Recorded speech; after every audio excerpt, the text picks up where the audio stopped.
Alhamdulillah, this morning we can continue our study. We will study about the next hadith. I already listened in your group. Let's discuss about bab or chapter 158, bab 158, page 60. Babul Isra' bil Janazah. This chapter explaining about the burying the corpse in the fast way. An Abi Hurairah radhiyallahu anhu an Nabi sallallahu alaihi wasallam qaal asri'u bil janazah fa in taku salihatan fa khairun tuqaddimunaha ilaih wa in taku siwa dalik fa syarrun tad'unahu an riqabikum muttafaqun alaihi wa fi riwayatin li muslimin fa khairun tuqaddimunaha alaihi. Did you find the file?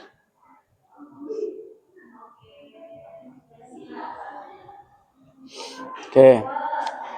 This hadith from Abu Hurairah, may Allah be pleased with him, from the Prophet Muhammad sallallahu alaihi wasallam, he said, hasten or fasten with the funeral or burial.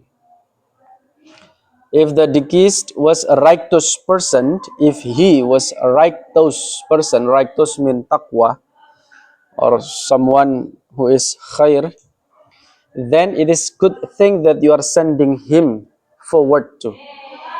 So it is recommended if he is soleh person, good person, to send him forward.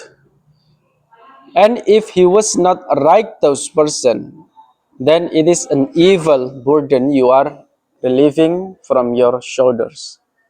In the narration of Imam Muslim, then it is a good thing you are hastening for him. This hadith is very famous also, and it's explained that the main teaching from Prophet sallallahu alaihi wasallam tell us to hasten. Hasten means to fasten, or to fast forward the funeral process pemakaman, meaning once person dies, the community should quickly prepare everything, pray over, and bury the deceased or the mayyit or janazah.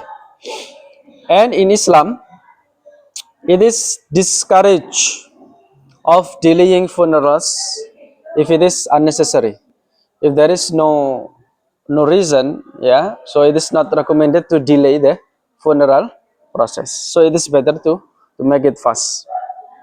And there are two possibilities cases here. The first, if the janazah was righteous, I mean taqwa, or he is good person, then bringing him quickly to his grave is a blessing.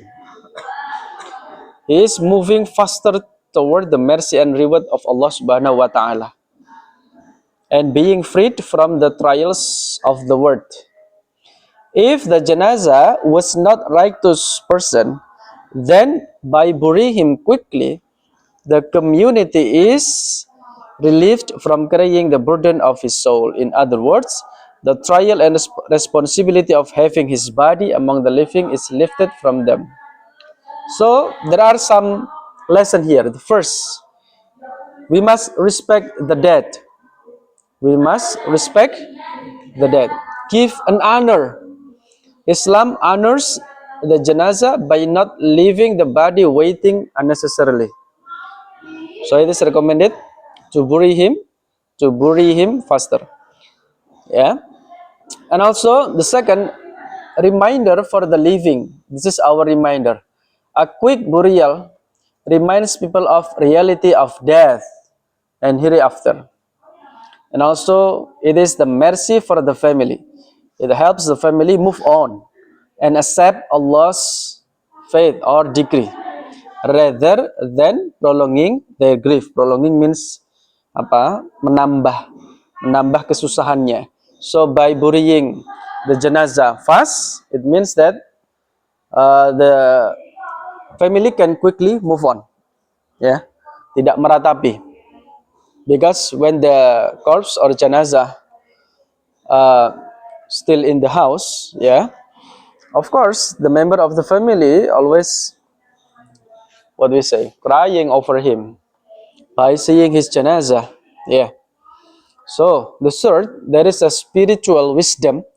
If good, the janazah enjoys Allah's reward faster. If otherwise, kalau sebaliknya, people are relieved from the burden of his presence. Jadi kewajiban masyarakat itu sudah terangkat dari kehadirannya. Artinya kewajibannya memang untuk segera menguburkannya. Jadi tanggungan masyarakat itu juga ada dari situ. Okay, ya. So the summary here, the hadith teach us that we as the believer or mu'min benefits from being buried quickly. While for a non-believer or sinner, the person who is always doing sin, the community benefits. Kalau jelek itu yang dapat benefitnya itu masyarakatnya. Benefits by being relieved from carrying him. In both cases, hastening the funeral is better for everyone. Dalam hal tersebut, baik atau maupun buruk, mempercepat proses penguburan itu adalah lebih baik untuk semuanya.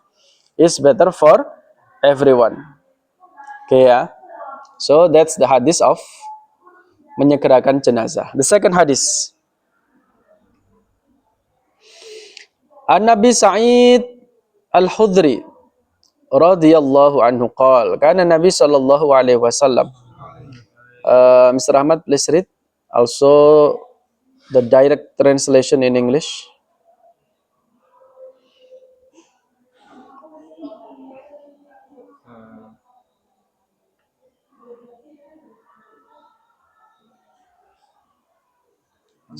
The second hadith. Did you find? 942. Okay, read. Wa Nabi Sa'id Al-Khudri.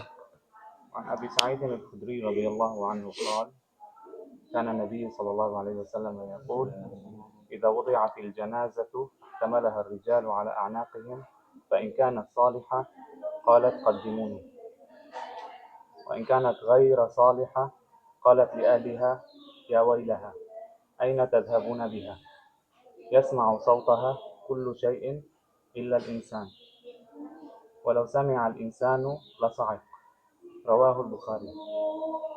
Okay, can you translate directly?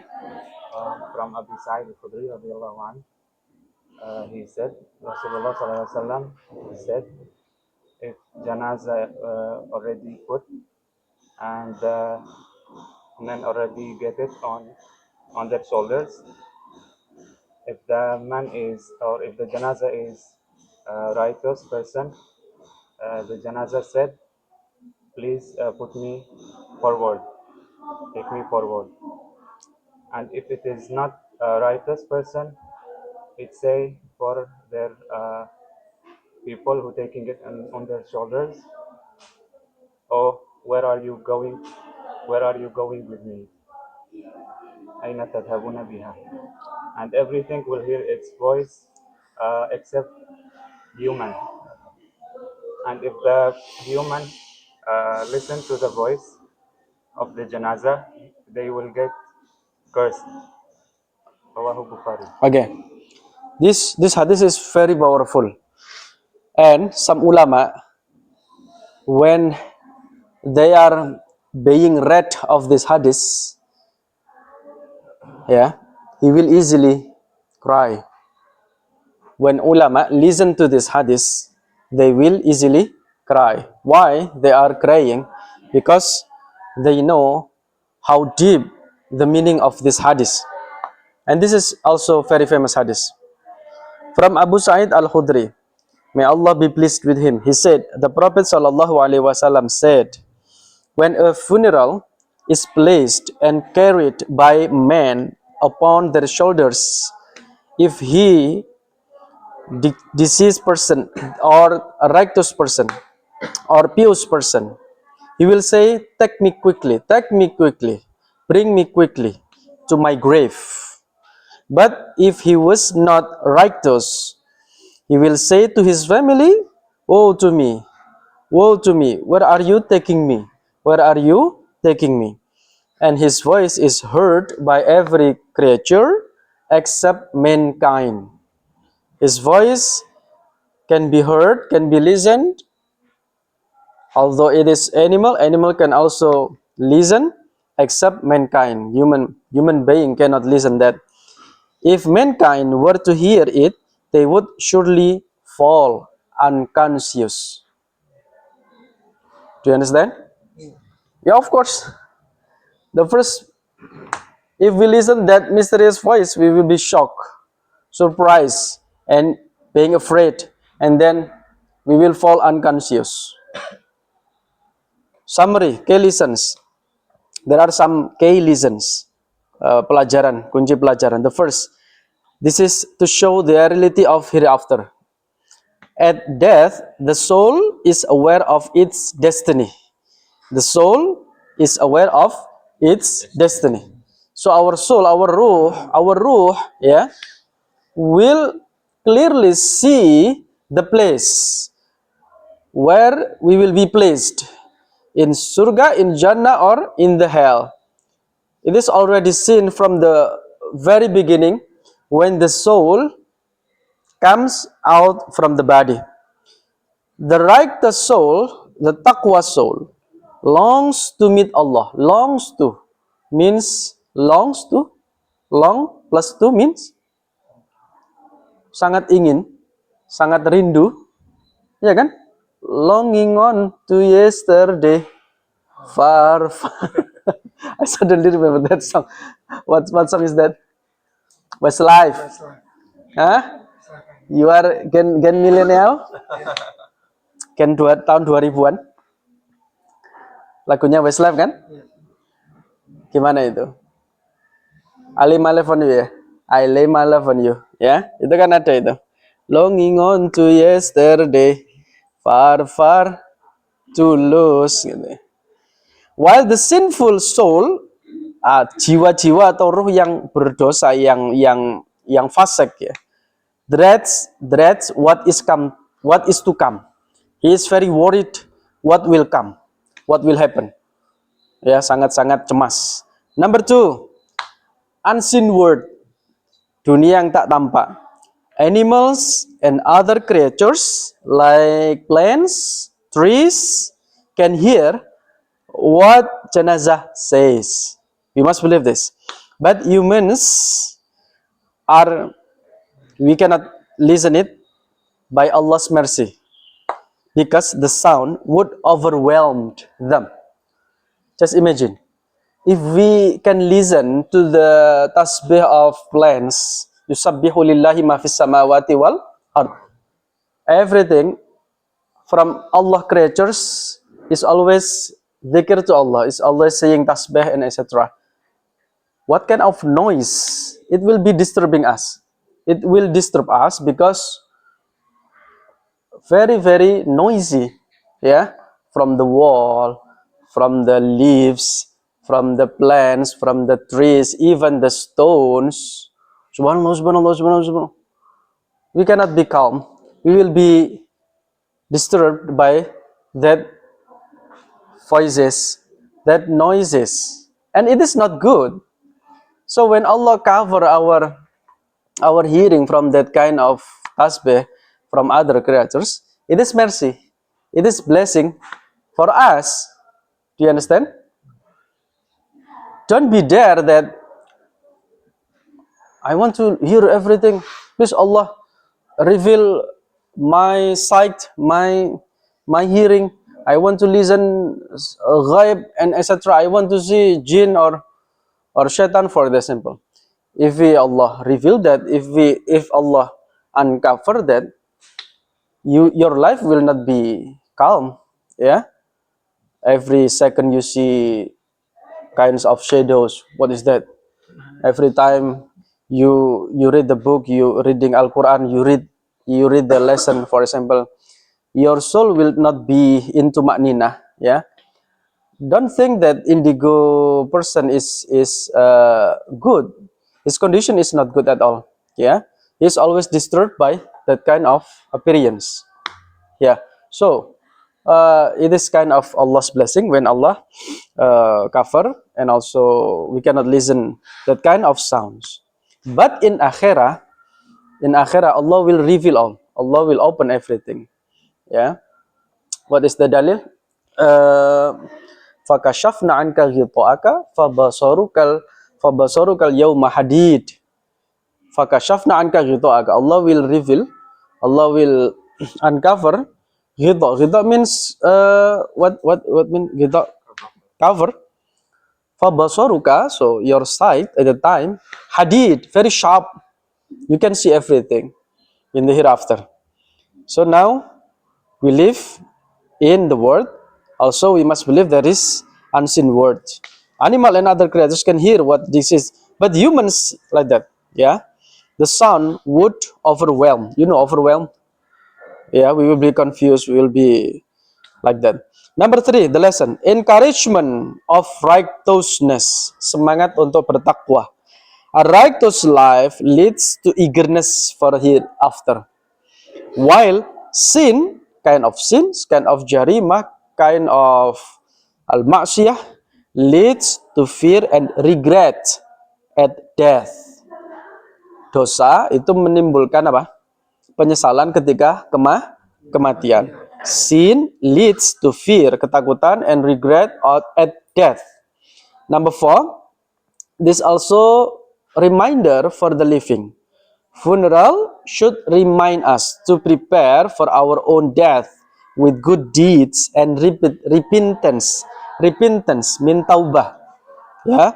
So Rasulullah said to Sayyidina Umar, Ya Umar, kafa bil maut wa'idhan ya Umar.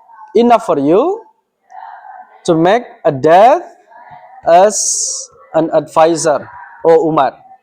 So it is very enough for us, yeah, to see dead people, to see makbaro, and then we can take lesson from them as our advice. Yeah. So it is the best to advise ourselves. Uh, Rasulullah recommended to do ziyarah like that. Okay, the last. Babu ta'jili qada'id dain 'anil mayit wal mubadarah ila tahjizihi ila ayyamuta faj'atan fayatruka hatta yutayaqqana mautuhu. There are 2 hadiths here about the debt, yeah, from the janazah. The first hadith, please read Mr. Alfian. Also, can you translate directly into English, Mr. Alfian?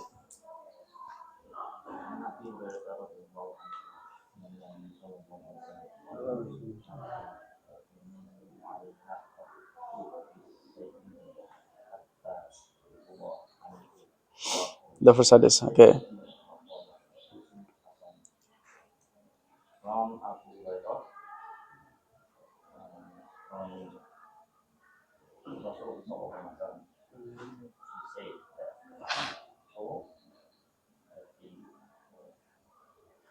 the Muslim Believer. believer then Hmm?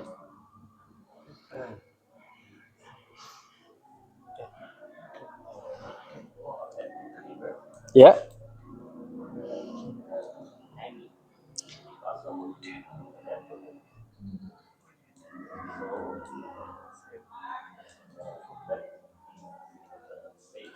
Okay, good. From Abu Hurairah, the first hadith.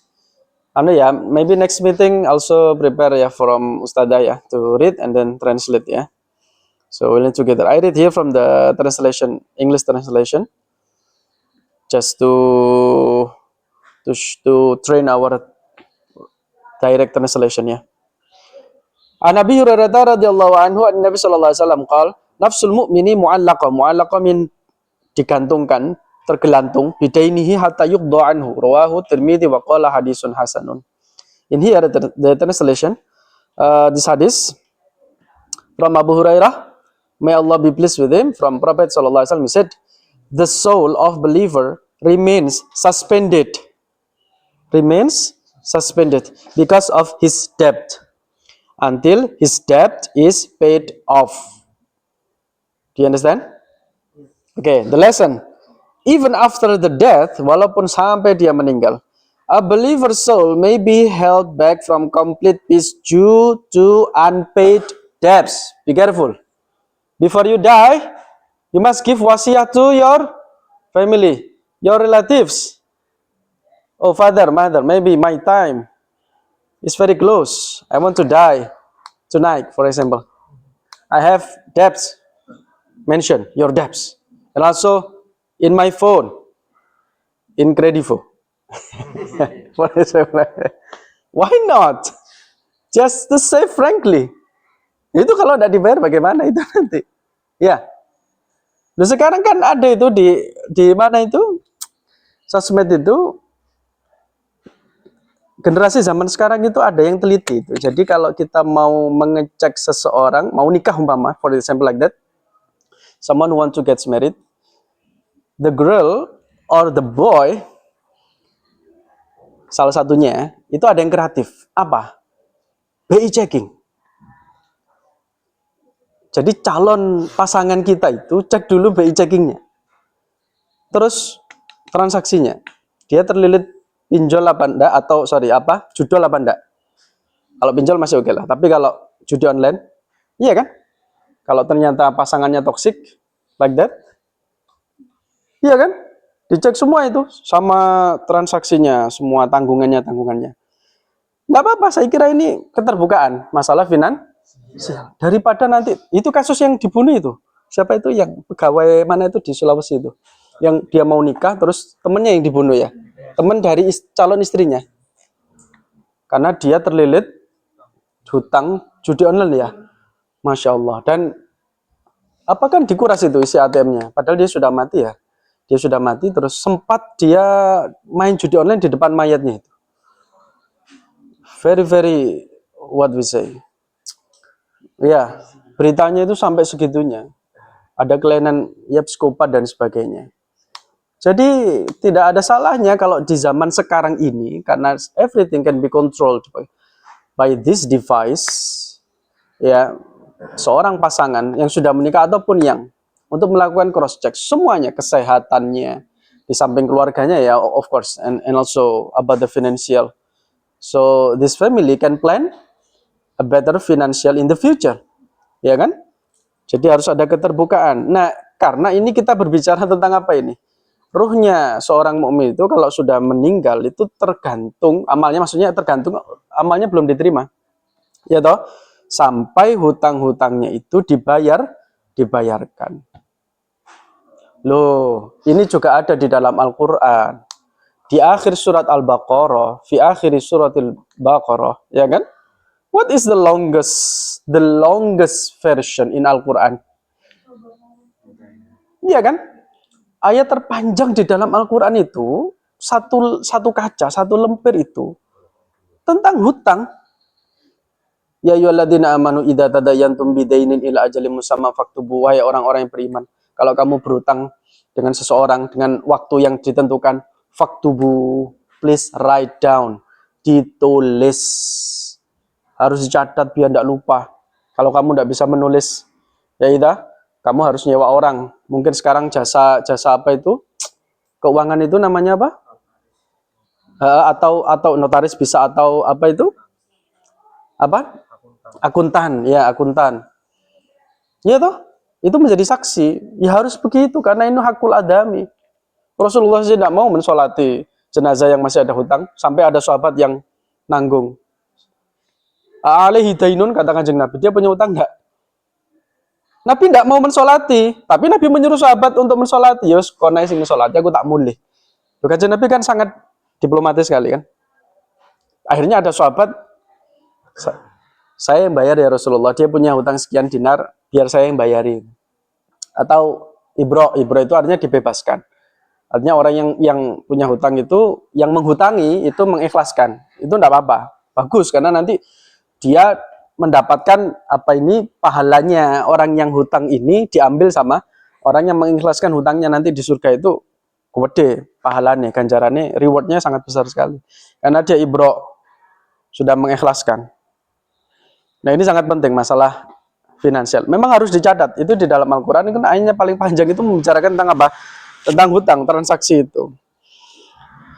Ya ayyuhalladzina amanu idza tadayantum bidainin ila ajalin musamma faktubu wal yaktub bainakum katibun bil adl wal yaktub, dan hendaknya mencatat sopo katibun, katib itu sekretaris atau orang yang menulis atau konsultan atau akuntan tadi, bil adl, dengan adil. Sekecil apapun hutangnya, 5.000 kayak 2.000 kayak seumpama 2.000 itu contohnya kayak apa? Anda parkir di Migacuan, terus karena uangnya Anda besar, ya kan? Anda bawa $1.000 umpama, uang saya dolar ini umpama. Oh saya enggak bawa ini ya, adanya logam mulia ini, enggak bisa dicairkan ini. Saya enggak ada uang kecil. Yaudah, saya minjem dulu ya. Kamu akannya minjem sama temanmu ini, bayaran saya enggak tak ganti. Eleng 2.000 iku. Remember, even though it is very small amount, don't look down something, don't neglect something small. If you neglect and also look down something small, you will look down something bigger. Jangan remehkan sesuatu yang, memandang rendah sesuatu yang kecil, karena terbiasa nanti kamu meremehkan yang lebih besar. Termasuk masalah syukur ya. Syukur itu kan diperintah meskipun itu sesuatu yang kecil. Karena kata Nabi, man lam yashkur as-saghir lam yashkur al-kabir. Man lam yashkur al-qalil lam yashkur al-kasir. Barang siapa yang tidak mensyukuri pemberian yang sedikit, yang besar juga tidak akan disyukuri sama dia. Barang siapa yang tidak mensyukuri sesuatu yang sedikit, yang banyak pun tidak akan disyukuri oleh dia, karena itu karakternya tidak mau bersyukur. Jadi we have to pay attention to something detail, ya, termasuk hakul adami, termasuk masalah hutang ini tadi. Ya enggak apa-apa. Nanti kalau umpama kan ada asuransi, ya kan? Kan ada asuransi itu. Di semua pinjaman itu kan ada asuransi. Kalau orang ini meninggal dan sebagainya itu kan ada ketentuannya, baik di bank maupun di pinjaman online. Enggak apa-apa. Yang terdaftar OJK, that's legal. It's fine, it's okay. Ya, jadi seperti itu. Do you understand? Dan pesan saya, kalau kita punya hutang terhadap seseorang, tolong prioritaskan. Jangan healing dulu. Maksudnya tahan dulu. Jangan ke kafe-kafe yang fancy dulu. Kalau kamu update status, orangnya melihat, itu hak dia sebenarnya untuk diprioritaskan. Dan ini banyak terjadi. Dan jangan mudah memberikan janji, saya hutang ya nanti seminggu tak balik no. Gitu. Jangan mudah memberi janji yang kelihatannya ringan, itu pasti banyak belesetnya itu. Ini saya pengalaman, karena banyak teman saya yang ketika kemarin-kemarin tuh begitu. Karena apa? Lelaki itu yang dipegang adalah omongannya. Batin saya, teman saya itu minjem itu kemarin itu. Nggak hubungi, terus minta nomor saya, terus kemudian meminjami, oke lah. Ya, dia di bidang travel. Saya pinjami uang, katanya tiketnya kena dilihat terus dia harus nomboi. Oke, saya kasih. Tapi gini, saya itu kalau meminjami, kamu minjem berapa? 5 juta. Aku naik 5 juta enggak bisa, tapi kalau Pama tak kasih 1,5 juta, oke, saya bilang gitu. Ya nanti 3 hari tak balik no gitu. Nanti sisanya kamu cari sendiri, saya bilang gitu. Saya kasih karena saya enggak mau ngasihkan semua gitu. Itu pasti susah nanti nariknya. Oke ya, kemudian tak kasih 1,5 umpama. Dia sendiri ngomong janji 3 hari. Meleset. Karena saya sudah feeling. Gitu. Artinya yang rasional. Umpama 3 minggu atau 4 minggu. Kan sambil diusahakan itu. Kalau 3 hari pasti ternyata betul meleset. Dan itu sering saya buktikan seperti itu. Maka jangan-jangan kalau kita ini orang yang diberikan kelonggaran, artinya uang Anda itu banyak, rezekinya Anda banyak. Bilang saja ke teman Anda, wes kamu gak usah utang. tapi tak kei wae 1 juta. Artinya kasih saja 1 juta, atau ya wis iki gawon di 1 juta, tapi dalam hati kamu nek dibalikin oke, ya alhamdulillah, kalau tidak dikembalikan ya sudah. Gitu. Nek makanya kasih yang sedikit aja gitu, small amount kalau itu teman kamu yang kamu biasa saja. Tapi kalau keluarga dan sebagainya mungkin ada pertimbangan lebih dari itu. Do you understand? This is because this is about the money. Ya kan? Zaman sekarang susah sekali. Nah, anehnya orang yang seperti itu lebih mengutamakan gaya hidupnya. Seharusnya dia harus, itu ada loh para ulama, kalau Anda lihat kajiannya di YouTube, siapapun ulamanya, Buya Yahya atau siapa yang memberikan fatwa, sama fatwanya adalah makruh hukumnya, makruh ya, bahkan menjurus ke sesuatu yang berdosa. Kalau kita hutang terhadap seseorang, tapi tidak kita prioritaskan, tidak kita dahulukan, ya apa carane kita menyisihkan dengan komitmen untuk mengembalikan sesegera mungkin. Selesaikan dulu ini, karena ajal kita tidak pernah ada yang tahu. Do you understand? Yes. It's very important. Nah, oke ya, seperti itu. Nah, bagaimana akad hutang piutang? Akad hutang piutang itu adalah mubah, dan bagi orang yang bisa membantu, maka itu hukumnya adalah sunnah, karena dia ada unsur ta'awun, saling membantu. Do you understand? Nah, seperti itu. Oke, sekarang lessonnya apa sih lessonnya? Even after death, a believer's soul may be held back, masih tertahan, suspended from complete peace. Ayo, from complete peace, tidak tenang, due to unpaid debts. Makanya kata Kanjeng Rasul mengajarkan di talqin itu kan, ya, niki tiang saya nopo awon kan begitu ya. Terus kemudian kalau ada apa itu tanggungan hakul adami, silahkan menghubungi keluarga, kan begitu. Nggih, kan jawab gitu orang-orang ya. Padahal orang melu ngutangi, kan gitu. Tapi jawabnya paling banter, nggih gitu kan. Atau dibebaskan, atau diikhlaskan. Paham tuh? Nah itu, Islam teach us that seriousness of fulfilling financial obligations before we die. Oke. Jadi wallahu alam bisawab. Rabbi fanfa'na bi barakatihi.